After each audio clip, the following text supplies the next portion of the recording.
아버지의 갑작스러운 부고는 마른 하늘에 날아든 날벼락과 같았다. 평소 건강만큼은 자신하셨던 분이었기에 병원 응급실에서 걸려온 전화를 받았을 때까지만 해도 나는 그저 흔한 오보일 것이라며 스스로를 위로했다. 하지만 차갑게 식어버린 아버지의 안색을 마주한 순간 내 세상은 그대로 무너져 내렸다. 눈물조차 나오지 않는 극심한 충격 속에서 내가 할 수 있는 일은 아무것도 없었다. 슬픔에 잠겨 정신을 못 차리는 나를 대신해 장례식장의 모든 절차를 도맡아 처리한 것은 친형인 진호 형이었다. 민우야, 정신 차려야 해. 아버지 가시는 길 외롭지 않게 우리가 든든하게 지켜드려야지. 형은 내 어깨를 무겁게 짓누르며 따뜻한 위로의 말을 건넸다. 상복을 입고 조문객을 맞이하는 내내 형은 성실하고 책임감 있는 장남의 모습을 보여주었다. 아버지가 평생을 바쳐 일구어 놓으신 유망한 스타트업 회사의 지분과 유산 문제가 남아있었지만 나는 형이 곁에 있다는 사실만으로도 큰 위안을 얻었다. 핏줄이라는 끈끈한 유대감 속에서 우리는 이 큰 슬픔을 함께 극복해 나갈 수 있을 것이라 굳게 믿었다. 3일간의 긴 장례가 끝나고 마침내 아버지의 유산과 회사 지분을 정식으로 분할하기 위한 가족회의가 코앞으로 다가왔다. 아버지가 남기신 스타트업은 최근 대규모 투자를 유치하며 급성장하고 있었기에 이번 지분 분할은 회사의 미래가 걸린 엄숙하고도 중요한 자리였다. 나는 아버지의 서재에 앉아 장례 기간 동안 밀린 서류들을 정리하며 마음을 추스르고 있었다. 방 안 가득 남아있는 아버지의 짙은 향취가 가슴을 아리게 만들었다. 회의 시작을 불과 1시간 앞두고 있을 때였다. 적막한 서재 안에서 내 스마트폰이 날카로운 진동음을 울렸다. 화면을 확인해보니 발신인은 아버지가 생전에 가장 신뢰하셨던 전담 로펌의 김 변호사님이었다. 평소라면 공식적인 절차를 거쳐 연락을 주셨을 뿐이 지극히 개인적인 메신저로 짤막한 메시지를 보내온 것이 이상했다. 의아한 마음으로 메시지를 열어본 순간 내 심장은 그대로 쿵 내려앉았다. 민욱은 지금 당장 시작될 지분회의에서 나오는 모든 말과 서류를 절대 그대로 믿어서는 안 되네.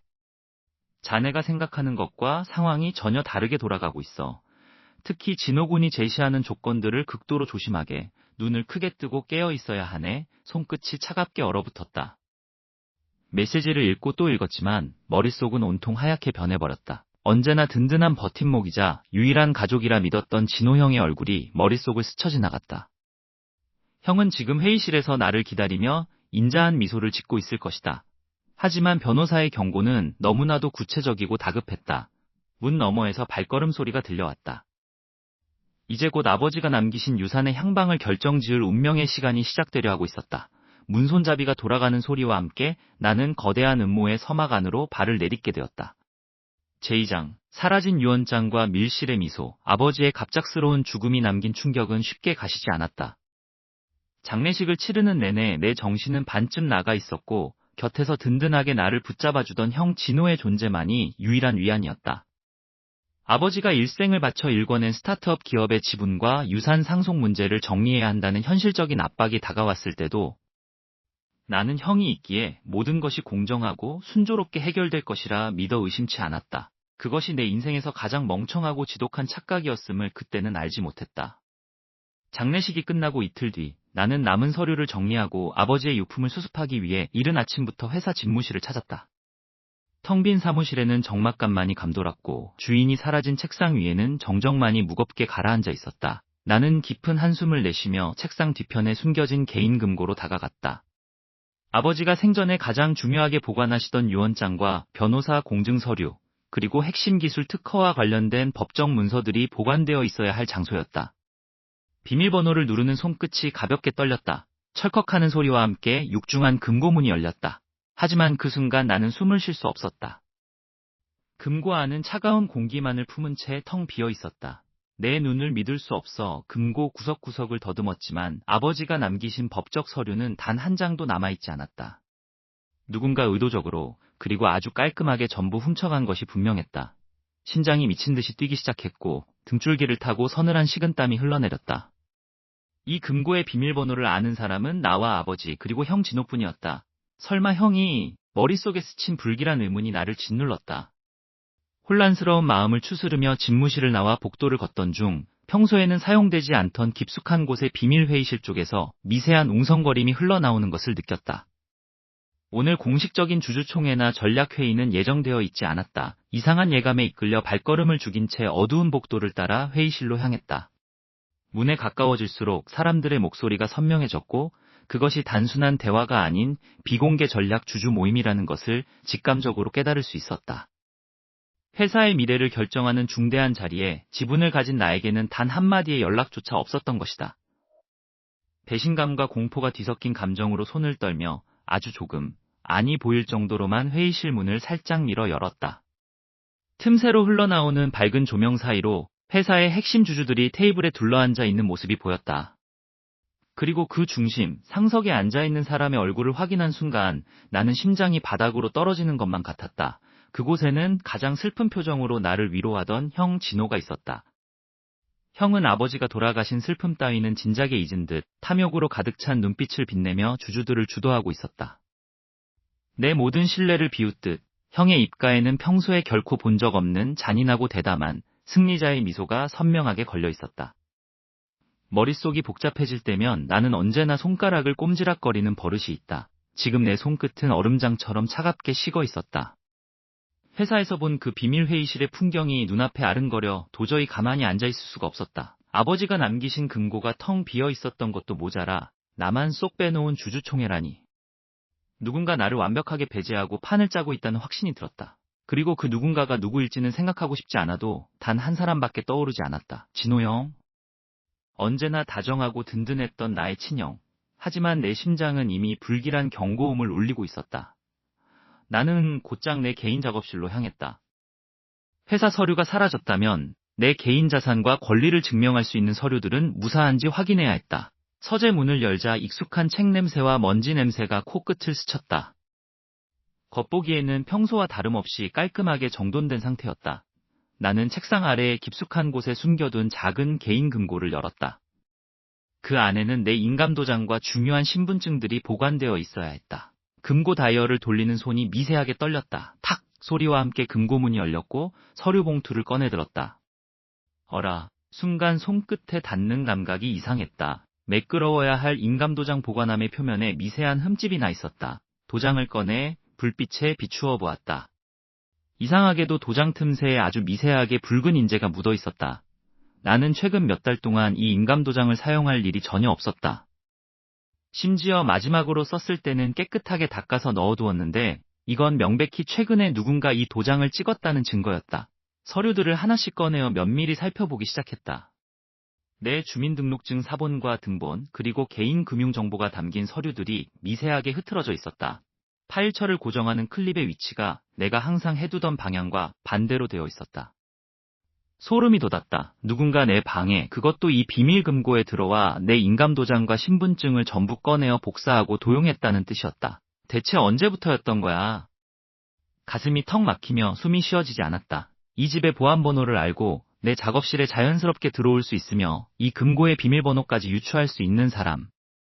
내 머릿속은 온통 진호 형과의 기억들로 뒤엉켰다. 내가 자리를 비웠을 때 형이 내 방에서 전화를 받던 모습, 서재에서 나오다가 나와 눈이 마주치자 멋쩍게 웃던 그 얼굴. 그 모든 다정한 미소 뒤에 이런 끔찍한 음모가 숨겨져 있었다는 사실을 믿고 싶지 않았다. 진실을 확인해야 했다. 심장이 터질 것처럼 쿵쾅거렸다. 나는 발걸음을 옮겨 형의 서재로 향했다. 형은 지금 회사에 있으니 집에는 아무도 없다. 문고리를 잡은 손에 힘이 들어갔다. 조심스럽게 문을 열고 들어가 형의 책상 주변을 뒤지기 시작했다. 서랍을 열고 서류들을 거칠게 넘겼지만 겉으로는 전부 평범한 회사 업무 서류들 뿐이었다. 손에 땀이 쥐어졌다. 내가 너무 과민 반응을 보이는 걸까? 정말 형이 아니라 다른 누군가의 짓이면 어쩌지? 차라리 내 오해였으면 좋겠다는 나약한 생각이 들던 바로 그 순간이었다. 책상 아래에 놓인 작은 쓰레기통이 눈에 들어왔다. 평소 깔끔한 형답지 않게 종이 몇 장이 구겨진 채로 대충 버려져 있었다. 나는 홀린 듯이 허리를 숙여 쓰레기통 안에서 구겨진 종이 뭉치를 꺼냈다. 조심스럽게 종이를 펼치는 순간 나는 숨을 쉴 수가 없었다. 그것은 주식 양도 계약서 초안이었다. 내 명의로 된 회사의 모든 지분과 상속 권리를 다른 사람에게 조건 없이 넘긴다는 내용이 적혀 있었다. 그리고 그 종이 맨 아래 구매자와 판매란이 보였다. 판매자란에는 내 이름 석자와 함께 방금 전 내 금고에서 보았던 바로 그 인감도장의 모양이 선명하게 찍혀 있었다. 심지어 그 옆에는 내 필체를 어설프게 흉내낸 사인이 잔뜩 연습되어 있었다. 형의 쓰레기통 안에서 발견된 내 가짜 서명과 인감, 모든 조각이 맞춰지는 순간이었다.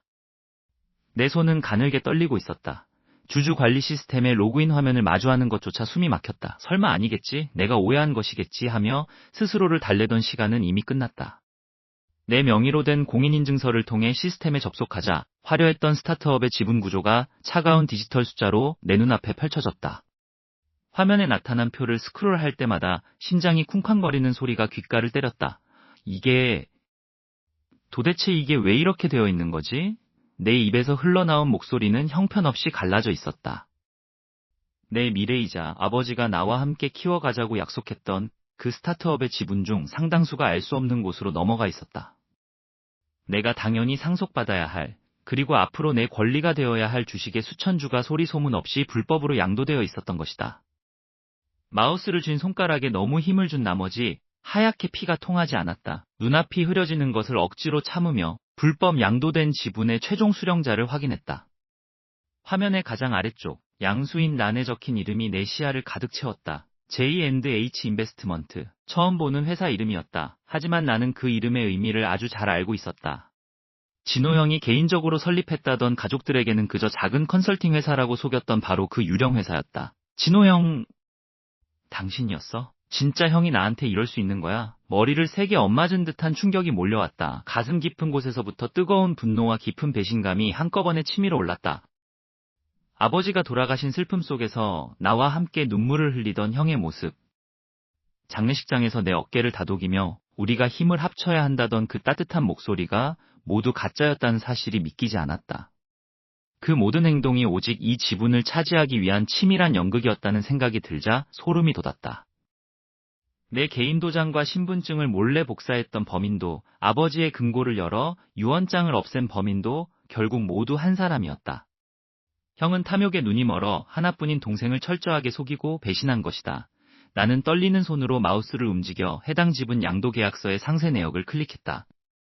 화면에는 위조된 내 서명과 도장이 뚜렷하게 찍힌 서류들이 첨부되어 있었다. 억울함과 허탈함에 눈물이 왈칵 쏟아질 것 같았지만 나는 이를 악물고 화면을 더 자세히 들여다보았다. 어떻게 이런 대규모 지분 변동이 감시망을 피해 법적으로 완벽하게 처리될 수 있었는지 도무지 이해가 되지 않았기 때문이다. 내가 아무리 어설펐다 해도 이렇게 큰 계약이 진행되는 동안 단 한 번의 경고도 받지 못했다는 것은 말이 되지 않았다. 계약서의 타임스탬프와 최종 승인 날짜를 확인하기 위해 스크롤을 맨 아래로 내렸다.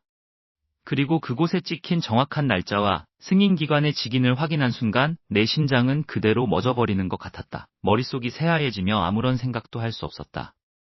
이 불법적인 지분 양도 계약은 최근에 이루어진 것이 아니었다.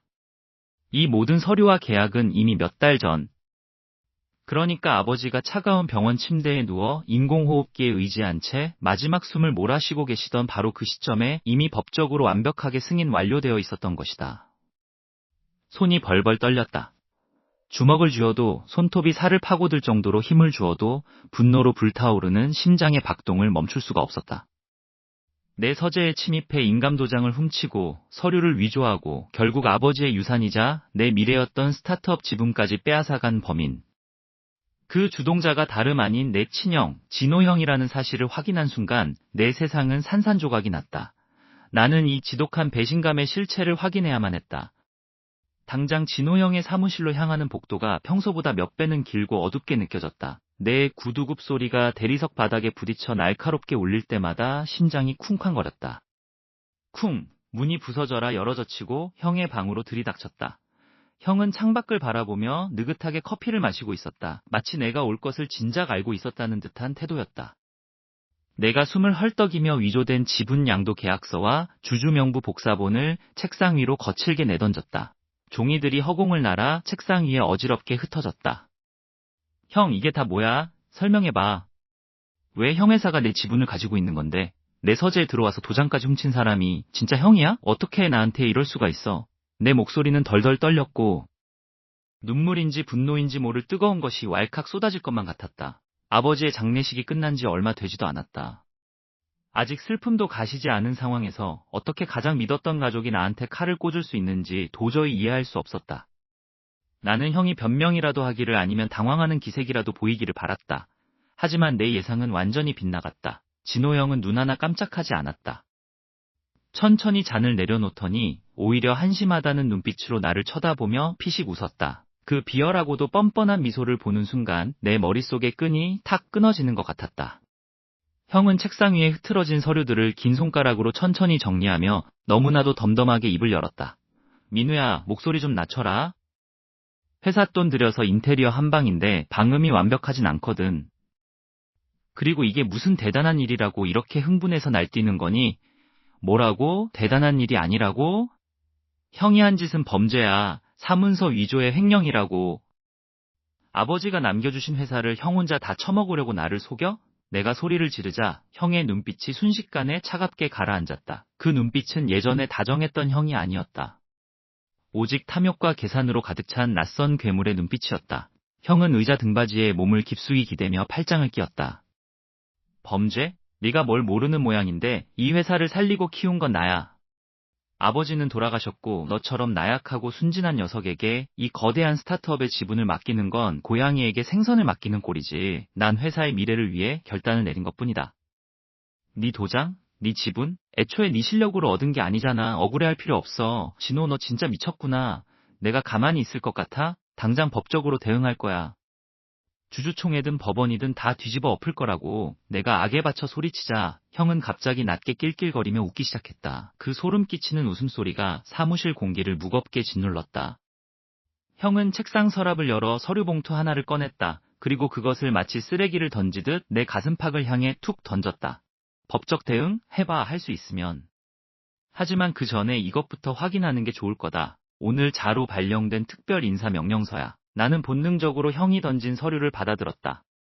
하얀 종이 위에 찍힌 붉은색 회사 직인이 유난히 붉게 빛나며 눈을 찔렀다. 서류의 내용을 읽어내려가는 내 눈동자가 사정없이 흔들렸다. 인사 발령 통지서, 성명 지민우. 현 본사 기획총괄직을 면함.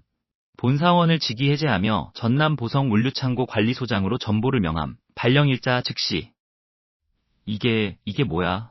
내가 멍하니 중얼거리자 형이 책상 앞으로 다가와 내 귀에 대고 속삭였다. 차가운 숨결이 닿았다. 너는 이제 이 본사 건물에 발도 붙일 수 없어. 내 모든 권한은 정지됐다. 내일부터 저기 시골 구석에 처박혀서 썩어가는 먼지나 닦고 있어라, 동생아. 진호 형의 차가운 미소와 그 잔인한 선언은 내 심장에 지울 수 없는 난도질을 해댔다. 세상에 단 하나뿐인 피부치라고 믿었던 형이 나를 완벽하게 파멸시켰다는 충격은 내 모든 세계를 무너뜨렸다. 집으로 돌아오는 길조차 어떻게 걸었는지 기억나지 않는다. 그 후로 며칠 동안 나는 어두컴컴한 방구석에 처박혀 술만 들이켰다. 빈 소주병이 방바닥을 굴러다닐 때마다 형의 비웃음 소리가 귓가를 맴도는 것 같았다. 눈물이 멈추지 않았고 배신감이라는 날카로운 칼날이 매 순간 목을 죄어왔다. 내가 왜 그렇게 바보처럼 형을 믿었을까? 아버지가 돌아가신 슬픔이 채 가시기도 전에 찾아온 잔인한 진실 앞에 나는 완벽히 침몰하고 있었다. 쓰라린 알코올로 위장을 채워도 가슴속의 불덩이는 꺼지지 않았다. 일주일쯤 지났을까? 방 안을 가득 채운 퀴퀴한 술 냄새와 무기력함에 숨이 막힐 것 같던 어느 날, 문득 아버지가 남기신 낡은 외곽 창고가 떠올랐다. 이미 회사 경영권과 대부분의 유산을 형에게 빼앗긴 마당에 먼지 가득하고 다 쓰러져가는 그 창고만이 내가 갈 수 있는 유일한 도피처처럼 느껴졌다. 무거운 몸을 이끌고 찾아간 창고는 오랫동안 사람의 발길이 닿지 않아 음산한 기운마저 감돌았다. 캐캐 묵은 먼지 냄새와 곰팡이 냄새가 코를 찔렀다. 나는 자악하듯 부서진 상자들과 낡은 집기들을 미친 듯이 치우기 시작했다. 땀과 눈물이 범벅이 되어 온몸이 엉망진창이 되었을 때 창고 가장 깊숙한 곳, 낡은 가림막 뒤에 숨겨진 작은 공간이 눈에 들어왔다. 그곳에는 먼지를 뒤집어 쓴 채 묵직하게 자리를 지키고 있는 아버지가 평소 쓰시던 비밀 금고가 있었다. 떨리는 손으로 아버지가 생전에 자주 쓰시던 비밀번호를 입력하자 둔탁한 소리와 함께 금고문이 열렸다. 그 안에는 두꺼운 가죽 노트 한 권과 낡은 USB 하나가 들어있었다. 마른 침을 삼키며 USB를 노트북에 연결하고 노트를 펼친 순간 내 눈앞에 믿을 수 없는 반전이 펼쳐졌다. 화면에 뜬 문서들과 노트에 적힌 아버지의 친필 기록은 진호 형이 가져간 그 화려한 주식과 경영권의 실체를 적나라하게 폭로하고 있었다. 형이 온갖 불법을 저지르며 빼앗아간 스타트업의 지분은 사실 엄청난 규모의 숨겨진 부채와 해외 특허 침해로 인한 치명적인 법적 분쟁을 떠안고 있는 시한폭탄이었다. 형은 자신이 완벽한 승리자라고 믿었겠지만 실상은 스스로 파멸의 구렁텅이로 걸어들어간 꼴이었다. 반면 이 다 쓰러져가는 창고의 주소로 등록된 핵심 기술과 독점적인 국제 로열티 판권은 온전히 내 명의로 안전하게 보호되어 있었다. 이 회사의 진짜 알짜배기 자산은 형이 버린 이 허름한 공간에 전부 숨겨져 있었던 것이다. 화면을 내려가던 내 손이 거칠게 떨렸다. 아버지는 이미 오래전부터 진호 형의 끝없는 탐욕과 교활함을 모두 꿰뚫어보고 계셨던 거다. 그리고 나를 지키기 위해 형이 스스로 파놓은 무덤에 빠지도록 완벽하고도 거대한 덫을 설계해 두셨다는 사실을 깨닫는 순간 온몸에 소름이 쫙 돋았다. 비가 세차게 쏟아지는 날이었다. 차가운 빗물이 온몸을 적셨지만 내 심장은 분노와 배신감으로 뜨겁게 타오르고 있었다. 아버지가 남기신 비밀 금고 속 USB를 손에 꽉 쥔 채 나는 집으로 향했다. 진호 형이 저지른 짓, 그리고 그가 숨기고 있는 그 거대한 빚더미와 법적 분쟁의 진실을 가족들에게 하루라도 빨리 알려야 했다. 이대로 두면 우리 가족 모두가 진호 형의 탐욕에 휘말려 파멸할 것이 뻔했기 때문이다. 집 문을 열고 거실로 들어섰을 때 공기는 기묘할 정도로 무겁고 싸늘했다. 거실에는 어머니와 친척들이 모두 모여 있었다. 내가 들어서자마자 모두의 시선이 일제히 나에게 쏠렸다. 그 눈빛들은 걱정이나 반가움이 아니었다. 차갑고 날카로우며 마치 벌레를 보는 듯한 혐오감이 가득 섞여 있었다. 엄마, 삼촌, 제 말 좀 들어보세요. 지금 진호 형이 숨기고 있는 게 있어요. 회사가 지금... 내가 채 말을 끝내기도 전에 거실 소파 뒤에서 진호 형이 천천히 걸어 나왔다. 형의 얼굴에는 슬픔과 안타까움이 가득한 가면이 씌워져 있었다. 하지만 눈빛만큼은 승리자의 비열한 미소를 띠고 있었다. 민우야, 너 결국 여기까지 와서 이런 짓을 벌이는구나. 내가 너한테 작은 물류창고만 물려줬다고 해서 이렇게까지 가족들을 흔들어야겠어? 아버지가 돌아가신 지 얼마 안 되었는데 꼭 그렇게 네 욕심만 채워야 속이 시원하겠냐고. 진호 형의 목소리는 떨리고 있었다. 완벽한 연기였다. 형은 이미 내가 오기 전에 가족들의 귀를 모두 더럽혀 놓은 상태였다. 내가 유산 분배에 불만을 품고 형을 모함하기 위해 허위 사실을 유포하고 다니는 미친 자식으로 만들어버린 것이다. 뭐? 진호 형, 형이 어떻게 그런 말을 해? 이 USB에 뭐가 들어있는지 알아? 형이 가져간 주식들 다 빚더미잖아. 회사는 지금 당장 망해도 이상하지 않다고. 나는 억울함에 소리를 질렀다. 목이 맬 정도로 억울해서 눈물이 왈칵 쏟아질 것 같았다. 하지만 내 손에 든 USB를 보며 어머니는 깊은 한숨을 쉬며 고개를 돌려버렸다. 민우야, 제발 그만해라. 네 형이 밤낮으로 회사 살리겠다고 뛰어다니는 거 안 보이니? 내가 능력이 부족해서 창고를 받은 걸 왜 형 탓으로 돌려? 어떻게 네 친형을 범죄자 취급을 할 수가 있어? 어머니의 날카로운 목소리가 내 가슴을 찌르는 것 같았다. 가장 믿었던 가족이었다. 내 편이 되어줄 거라고 믿었던 사람들이 진호 형이 짜놓은 치밀한 거짓말에 덫에 걸려 나를 쓰레기 취급하고 있었다. 아무리 진실을 말해도 그들의 귀에는 이미 진호 형의 거짓말이 진리로 자리 잡고 있었다. 삼촌 역시 혀를 차며 나를 쏘아붙였다. 민우, 너 아주 못된 것만 배웠구나. 돈에 눈이 멀어서 형제를 모함해? 당장 이 집에서 나가라. 너 같은 놈은 우리 집안 자식이 아니다. 엄마, 삼촌, 제발 제 말 좀 믿어주세요. 진짜 속고 있는 건 여러분이라고요. 나는 절규하며 진호 형을 매섭게 노려보았다. 형은 슬픈 표정으로 고개를 숙이고 있었지만 가족들이 나를 향해 등을 돌리는 순간 나를 보며 입꼬리를 살짝 올렸다. 완벽한 패배감과 절망이 온몸을 휘감았다. 나를 향한 비난과 손가락질 속에서 나는 결국 거실 바닥으로 거칠게 밀쳐졌다. 더 이상 네 변명은 듣고 싶지도 않다. 당장 나가. 두 번 다시 이 집 문턱을 넘을 생각도 하지 마라. 어머니의 냉정한 외침을 끝으로 나는 차가운 빗속으로 사정없이 쫓겨났다. 쾅 닫히는 현관문 소리가 내 심장을 부수는 것 같았다. 쏟아지는 폭우 속에서 나는 철저히 혼자가 되었다. 세상 모든 사람이 나를 손가락질하고 있었다. 내 손에는 오직 진실이 담긴 차가운 USB 하나만이 남겨진 채 나는 빗물인지 눈물인지 모를 액체를 흘리며 어두운 길거리로 주저앉았다. 이사회 회의실의 무거운 문이 열리는 순간 사방을 가득 채운 공기가 숨이 막힐 정도로 차갑게 느껴졌다. 정장을 차려입은 이사들이 테이블에 둘러앉아 있었고 그 중심에는 이미 승리감에 도취된 진호 형이 앉아 있었다.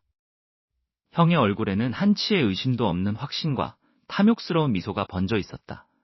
드디어 아버지가 남기신 스타트업의 공식 유언장 낭독과 경영권 승계가 발표되는 날이었다. 형은 단상 앞으로 걸어나가며 이사들을 향해 당당하게 목소리를 높였다. 여러분 오래 기다리셨습니다. 아버님이 평생을 바쳐 일구신 이 회사는 이제 새로운 도약을 맞이할 준비가 되었습니다. 법적인 절차에 따라 제가 이 회사의 최대 주주이자 모든 경영권을 승격받게 되었음을 선언합니다. 여기 있는 지분 양도서가 그 증거입니다. 형이 서류를 들어올리며 자신만만한 미소를 지을 때 회의실의 커다란 유리문이 거칠게 열렸다. 쾅 하는 소리와 함께 이사들의 시선이 일제히 내게로 향했다. 나는 단정한 수트 차림에 내 개인 변호사, 그리고 아버지가 남기신 진실이 담긴 USB를 손에 꼭 쥔 채 당당하게 회의실 안으로 걸어 들어갔다. 형의 눈동자가 순간적으로 크게 흔들렸다. 내가 이 자리에 나타날 것이라고는 전혀 예상하지 못한 눈치였다. 잠깐만요. 그 발표는 아직 끝난 게 아닙니다. 내 목소리가 회의실 전체에 묵직하게 울려 퍼졌다. 진호 형은 이내 평정심을 되찾으려는 듯 헛기침을 하며 비열한 웃음을 지었다. 민우야, 네가 여기가 어디라고 감히 들어오는 거냐? 아버지가 남기신 작은 창고나 관리하면서 조용히 살라고 했을 텐데 이사회 회의는 아무나 들어올 수 있는 곳이 아니야. 아무나가 아닙니다, 진호 씨. 내 옆에 서 있던 변호사가 서류 가방을 열며 앞으로 나섰다. 우리는 고인이 되신 회장님의 진짜 유언장과 그동안 진호 씨가 불법으로 탈취하고 조작한 지분 변경 신청서의 원본을 확보했습니다. 그리고 여기 회장님께서 생전에 남기신 최종 비밀 보좌 문서가 있습니다. 나는 들고 있던 USB를 회의실 메인 컴퓨터에 연결했다. 대형 스크린 화면 위로 아버지가 남기신 영상과 함께 진호 형이 몰래 빼돌린 지분의 실체가 낱낱이 드러나기 시작했다. 화면 가득 복잡한 숫자들이 나열되었고 이사들의 웅성거림이 점차 커졌다. 형이 그토록 차지하고 싶어 했던 그 화려한 스타트업의 지분은 사실 엄청난 규모의 숨겨진 부채와 해외 소송건으로 엮여있는 시한폭탄이나 다름없었다. 반면 형이 나를 쫓아내며 비웃었던 그 낡은 창고에는 전 세계 어디에서도 대체할 수 없는 회사의 핵심 원천 기술과 글로벌 특허권이 온전히 내 명의로 등록되어 있었다. 이게 무슨 말도 안 되는 소리야. 저건 다 조작된 거야. 내가 정당하게 물려받은 지분이라고. 진호 형의 얼굴이 순식간에 하얗게 질려갔다. 형은 단상 위에 있던 마이크를 붙잡고 고함을 질렀지만 이미 이사들의 시선은 형을 향한 불신과 경멸로 가득 차 있었다. 나는 형을 똑바로 응시하며 차가운 목소리로 말했다. 형이 욕심 때문에 내 도장과 서류를 위조해서 가져간 그 주식들, 사실은 전부 엄청난 빚더 서류 뭉치가 바닥으로 흩어지는 소리가 유난히 크게 들렸다. 진호 형의 얼굴에서 핏기가 완전히 가셔 있었다. 형이 그렇게 자랑스럽게 움켜쥐었던 그 잘난 스타트업의 지분과 경영권은 사실 아버지가 남겨둔 거대한 빚더미와 끝없는 법적 분쟁의 껍데기에 불과했다. 반면 아버지가 나에게 남기신 그 낡은 창고 안에는 세계 시장을 뒤흔들 핵심 원천 기술과 국제 특허권이 고스란히 숨겨져 있었다. 형이 탐욕에 눈이 멀어 나를 배신하고 가짜 서류까지 만들어가며 빼앗아간 것은 결국 스스로를 파멸로 이끌 지옥행 티켓이었던 셈이다. 민우야, 이게 다 무슨 소리야? 너 지금 무슨 짓을 한 거야? 진호 형의 목소리가 사정없이 떨렸다. 언제나 당당하고 치밀했던 그 오만함은 찾아볼 수 없었다. 주주들과 이사회 임원들의 싸늘한 시선이 형에게 꽂혔다. 형은 자신이 완벽하게 승리했다고 믿었던 그 자리에서 가장 비참하게 추락하고 있었다. 다리가 풀린 듯 주저앉으려는 형을 바라보며 나는 아무런 감정도 느끼지 못했다. 그저 가슴 깊은 곳에서 차가운 한숨이 흘러나왔을 뿐이다. 날 속이고 우리 가족을 기만하고 심지어 다른 가족들 앞에서 나를 미친 사람 취급하며 모함했던 그 모든 순간들이 주마등처럼 스쳐 지나갔다. 내가 경고했잖아, 형. 욕심이 너무 과하면 결국 제 발등을 찍게 된다고. 나는 주머니에서 스마트폰을 꺼내 들었다. 이 안에는 아버지가 남기신 USB의 모든 데이터와 함께 형이 그동안 저지른 불법 지분 양도, 문서 위조, 그리고 회사 자금 횡령의 결정적 증거들이 완벽하게 정리되어 있었다. 단 한 번의 터치로 이 자료들을 언론과 검찰에 전송할 수 있었다. 그렇게 되면 진호 형은 단순히 파산하는 것을 넘어 평생 감옥에서 썩어야 할 처지였다. 형은 내 손에 들린 스마트폰을 보더니 완전히 이성을 잃은 듯 내 바짓가랑이를 붙잡았다. 땀과 눈물로 범벅이 된 얼굴로 형이 애원하기 시작했다. 민우야, 제발. 내가 잘못했어. 내가 미쳤었나 봐. 제발 한 번만, 딱 한 번만 살려줘. 우리 형제잖아. 아버지가 하늘에서 보고 계시잖아. 제발 이 자료만은 터뜨리지 말아줘. 내가 다 돌려줄게. 제발. 형의 처절한 목소리가 회의실 안에 애처롭게 울려 퍼졌다. 나를 벼랑 끝으로 밀어넣을 때는 눈 하나 깜짝하지 않던 사람이 이제 와서 형제를 운운하며 아버지를 파는 모습이 너무나 역겨웠다. 지금 당장 이 사실을 세상에 공표해서 형을 완전히 매장시키고 끝을 낼 것인가? 아니면 굳이 내 손을 더럽히지 않고 형이 저지른 탐욕의 늪에 스스로 침몰해가며 고통받는 모습을 지켜볼 것인가? 형의 파멸은 이미 정해진 수순이었다. 단지 그 시기와 방식을 내가 결정할 수 있을 뿐이었다. 나는 형을 차갑게 내려다보며 스마트폰 액정 위로 손가락을 올렸다. 발송 버튼 위에 머문 손가락 끝이 미세하게 떨렸다. 내 선택 하나에 모든 것이 끝난다. 나는 심호흡을 크게 한번 하고 마침내 결단을 내렸다. 내 손가락이 화면을 두드리는 순간 회의실 안의 모든 공기가 멈춘 듯 했다.